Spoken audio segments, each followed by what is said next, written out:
Class 6 maths exercise 2.2 question number 4 find the product using suitable properties.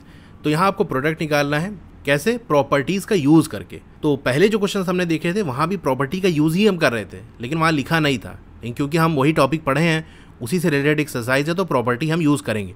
लेकिन यहाँ property का use करके लिख दिया है, तो आपको दिखाना भी पड़ेगा कौन सी प्रॉपर्टी आप यूज़ कर रहे हो। ठीक है, ये आप थोड़ा सा समझ लो, इंपॉर्टेंट है कि जब आपसे कह दिए कि प्रॉपर्टी का आपको यूज़ करना है, तो फिर कौन सी यूज़ कर रहे हो ये लिखोगे। अगर नहीं लिखा तो प्रॉपर्टी उस केस में भी आप यूज़ करोगे, लेकिन फिर ज़रूरी नहीं लिखना, लिख दोगे तो भी अच्छा है, नहीं लिखोगे तो भी ठीक है। अब देखो यहाँ पर दो नंबर है, उसको मल्टीप्लाई किया जा रहा है 738 और 103 को। अब इसको वैसे तो मल्टीप्लाई कर ही लोगे, लेकिन थोड़ा सा अगर आप देखो, आप ये सोचोगे यार 103 अगर ये 100 होता कितना आसान था मल्टीप्लाई करना, सिंपल 738 और 100 का 2 जीरो लग जाता, आंसर आ जाता। अभी भी आप ऐसे कर सकते हो कि 100 से मल्टीप्लाई कर सकते हो। आप कहोगे ये तो 103 है, तो 103 को दो हिस्से में हम ब्रेक कर लेंगे। चलिए सॉल्व करते हैं हम। 738 मल्टीप्लाई बाय 103, इसको हम क्या लिख सकते हैं, 738 तो हमारा ऐसा ही रहेगा। 103 को क्या हम ऐसे लिख सकते हैं 100 प्लस 3, 100 में 3 ऐड करोगे 103 हो जाएगा। अब आपने पढ़ी होगी डिस्ट्रीब्यूटिव प्रॉपर्टी, क्या होती है, A multiply by B plus सी अगर लिखा है तो ए एक बार बी से मल्टीप्लाई हो जाएगा, फिर बी से प्लस का साइन है तो प्लस, और ए एक बार सी से मल्टीप्लाई हो जाएगा। तो ऐसा ही कुछ आपको यहाँ पर देखो देखने को मिल रहा है कि 738 है और मल्टीप्लाई हो रहा है दो नंबर जो कि ब्रैकेट के अंदर ऐड हो रहे हैं। तो हमारा एक बार 738 मल्टीप्लाई हो जाएगा 100 से, प्लस 738 मल्टीप्लाई हो जाएगा 3 से। अब 100 से मल्टीप्लाई होगा तो सिंपल है, 73800 हो जाएगा, प्लस 3 से मल्टीप्लाई करना भी आसान है, आपका हो जाएगा 2214। ठीक है, यहाँ पर आपको लिख के दिखाना है कि आपने यहाँ से इसको ऐसे कैसे बना दिया, कौन सी प्रॉपर्टी आपने यूज़ की। तो आप लिखोगे यूजिंग डिस्ट्रीब्यूटिव प्रॉपर्टी। ठीक है, अब इसको ऐड कर लो, 76014 इसका आंसर आ जाएगा। बी वाला देख लेते हैं हम।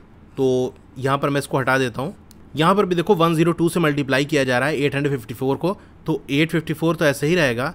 102 को हम क्या क्या ऐसे लिख सकते हैं 100 प्लस 2, और फिर ये 854 एक बार 100 से मल्टीप्लाई हो जाएगा, प्लस एक बार 854 आपका 2 से मल्टीप्लाई हो जाएगा। 100 से मल्टीप्लाई होगा तो 854, 2 जीरो लास्ट में लग जाएगा। 2 से मल्टीप्लाई होगा तो 1708 हो जाएगा। इसको मल्टीप्लाई करोगे 87108 आंसर आ जाएगा। सी वाला पार्ट देख लो, 258 तो हमारा ऐसे ही रहेगा।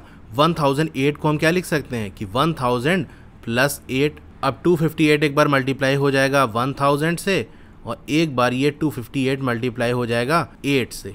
1000 से मल्टीप्लाई होगा तो 258 और 1000 का 3 जीरो लग जाएगा, प्लस 258 8 से मल्टीप्लाई होगा तो आपका 2064 आ जाएगा। इसको ऐड करोगे तो आपका आंसर 260064 आ जाएगा। अब डी वाले में 1005 को मल्टीप्लाई करना है 168 से, तो किसको ब्रेक करेंगे भाई, अगर 168 को ब्रेक करोगे तो कैसे बनेगा, 100 प्लस 68 या फिर 200 माइनस 32, तो ये दोनों बड़े नंबर हो जाएंगे। आसान हमारा कौन सा है, किसको ब्रेक करना आसान है, 1005 को। तो हम क्या करेंगे 1000 प्लस 5 इस तरह से हम लिख सकते हैं मल्टीप्लाई बाय 168। अब ये उसी तरह से होगा 168 एक बार, या ऐसे लिख सकते हो कि 1000 multiply by 168 plus 5 multiply by 168।